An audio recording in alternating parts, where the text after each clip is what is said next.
Ladies and gents, my best wishes to all of you. This week we shall discuss two important developments.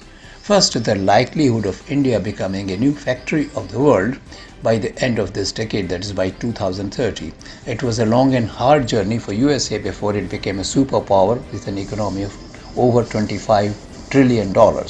China moved faster, expanding economic development from 1990s, that is for the last 30 years. It is now the second economic giant with an $18 trillion economy. In both cases, manufacturing contributed most to their growth. Chinese industrial growth was also expedited by government's far-sighted policies, which encouraged both domestic and foreign investment on a massive scale. The easy availability of cheap, skilled and unskilled labor also greatly helped China to rise fast. China also provided incentives for exports. No wonder China has become the factory of the world, where industry contributes nearly 40% to GDP as compared to 15% in India. As for India, it is mostly during the last 15 years that it has started moving towards creating a strong manufacturing base, and now it has the opportunity of a lifetime. For post-COVID, China's growth rate has slowed down to 3% and might hover between 3 to 4% for next 4-5 years according to experts. Many factors favor India. One is China plus one policy of West, which feels that over-dependence on China for a variety of goods is not right. So they have started looking for other options to set up their plants. Moreover, China has of late revealed its ugly authoritarian face. The way it has seized Hong Kong and seeks more and more to control the seaways in South China Sea, defying international regulations, has alarmed the Western nations. China's intervention in favor of Russia and Ukraine is also not favored by Western countries, as also it is its aggression against India. In this context, India appears to USA and the West a good alternative. For India's like them a healthy and thriving democracy abiding by international rules and regulations. Also, India with its population of 140 billion people has a vast pool of both skilled and unskilled labor. India has an additional advantage in that unlike China, Indians are conversant with English language. Indeed, a recent World Bank report published in December 2022 predicts that in spite of a global slowdown, India is very likely to register a robust growth of about 7% in this decade. This is because of its macroeconomic fundamentals. As the report said, for India has the fifth largest forex reserves in the world, which currently stand at $572 billion. Additionally, India is investing heavily in building its infrastructure, and through active support like production-linked incentive scheme, for which government has already earmarked rupees 2 lakh crores, it is attracting strong domestic and foreign investment. Competitive corporate taxes also make India an attractive destination for investment. Morgan Stanley, in its November 2022 report, also indicated that India is on track to become the world's third largest economy in the next 5 years, surpassing Japan and Germany. In fact, it says that India's GDP might more than double to become 7.5 trillion by 2031. Mind you, it is 3.5 trillion right now. Certainly, manufacturing has been one of fastest growing sectors in Indian economy during recent years. During 2021-22, it grew by 10.3%, for example. India has already become the third largest auto hub of the world, producing and exporting four-wheelers in millions each year.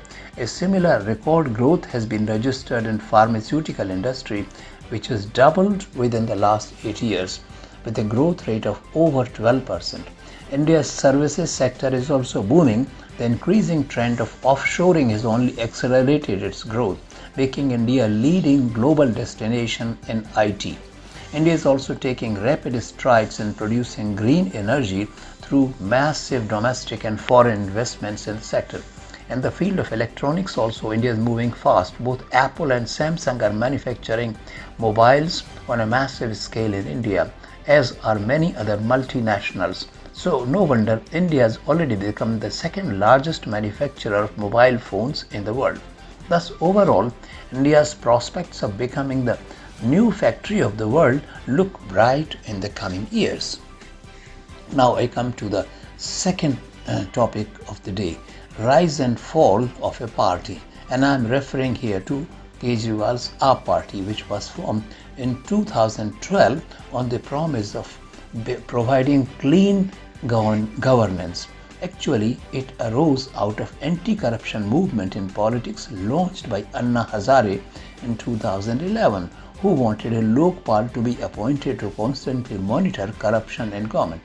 It was also the need of the hour, for the ruling UPA led by Congress party had been hit by huge scams during its second term of 2009 to 2014. Arvind Kejriwal also took part in the movement but later separated, stating that the job of providing a clean government might be better carried out by forming a new party. Of course, remember that Anna Hazare totally disagreed with Arvind Kejriwal on this issue. Hence, he built a party called Aam Aadmi Party or AAP in 2012. His party fought elections in Delhi Assembly and won many seats, but it was only in 2015 that his party scored a landslide victory, winning 67 out of 70 seats. It again won 62 out of 70 seats in 2020 Assembly election. In 2022, that is last year, it also won Punjab by a huge margin. However, parties exist not only to win elections and gain power, but also to serve the society which elects them. Now, AAP's core ideology, according to Kejriwal, is based on three fundamentals. Mind you, three fundamentals. These are staunch patriotism, staunch honesty, and humanity. This is what is a staunch patriotism, staunch honesty, and humanity. Ironically, the party has again and again discarded such high principles for short-term political gains. It vowed to be patriotic, but right from the start, it colluded with Khalistani leaders in Punjab to win elections there. To give a few examples, while touring Punjab in 2017, Kejriwal stayed at the house of the former Khalistan Liberation Front chief Gurvinder Singh at Moga. Mind you, he stayed at the house of Sikh Liberation Front chief. And during 2022 Assembly election, Chief Operative of International Sikh Youth Federation Gurdayal Singh campaigned actively for an AAP candidate from Gadhasankar Assembly seat. This Gurdayal Singh is a notorious terrorist trained in Pakistan by ISI, and AAP took advantage of this in its campaign. And during this week itself, the way AAP government in Punjab surrendered meekly to the demands of another Khalistani terrorist, Amritpal Singh, shows clearly that AAP does not bother about national security and patriotism, which is very dangerous. And for a party that vowed by staunch honesty, it has been exposed again and again as a party riddled with corruption. Its prominent leader Satyendra Jain, the health minister of Delhi, was arrested in May 2022 and after 9 months is still in jail. And now its deputy chief minister Manish Sisodia has also been arrested for colluding with liquor vendors for monetary gains. He has been also found guilty of deleting evidence in this connection. Of course, the matter is still in the court, but the fact is that the court allowed a 5-day custody of Sisodia for further questioning clearly shows that CBI has some clear evidence against him. Supreme Court has also dismissed his petition for bail and referred it to High Court. This is all for this week, friends. Please like, share and subscribe if you have found this talk useful. Thank you.